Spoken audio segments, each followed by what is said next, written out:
Welcome to Laad Bazaar. ചാർമിനാറിന് പുറത്തേക്ക് 4 വഴികളുണ്ട്. അതിലൊന്നിലാണ് ലാഡ് ബസാർ സ്ഥിതി ചെയ്യുന്നത്. ലാഡ് ബസാർ എന്നും പറയും, ചൂടി ബസാർ എന്നൊക്കെ പറയും കേട്ടോ. വളകൾക്ക് അത്രമേൽ പ്രിയപ്പെട്ടതായിട്ടുള്ള ഒരു മാർക്കറ്റാണ് ലാഡ് ബസാർ.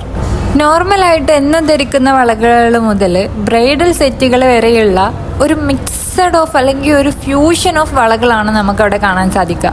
പക്ഷേ അതിൽ ഏറ്റവും ഹൈലൈറ്റ് ചെയ്ത് നിൽക്കുന്നത് കുപ്പിവളകൾ തന്നെയാണ്. നിങ്ങൾ വളകൾ ഇഷ്ടപ്പെടുന്ന ഒരാളാണെന്നുണ്ടെങ്കിൽ അവിടുന്ന് ഒരു സെറ്റ് വളകളെങ്കിലും വാങ്ങിക്കാതെ നിങ്ങൾക്ക് അവിടുന്ന് തിരിച്ചുപോക്ക് അസാധ്യം തന്നെയാണ് കേട്ടോ. നിങ്ങൾ ലാഡ് ബസാറിൽ പോകാൻ ഉദ്ദേശിക്കുന്നുണ്ടെന്നുണ്ടെങ്കിൽ വൈകുന്നേരം പോകാൻ വേണ്ടിയിട്ട് ശ്രമിക്കുക. അപ്പോഴേ നിങ്ങൾക്ക് ആ ഒരു മാർക്കറ്റിൻ്റെ വൈബ് എന്താണെന്നുള്ളത് മനസ്സിലാവുള്ളൂ.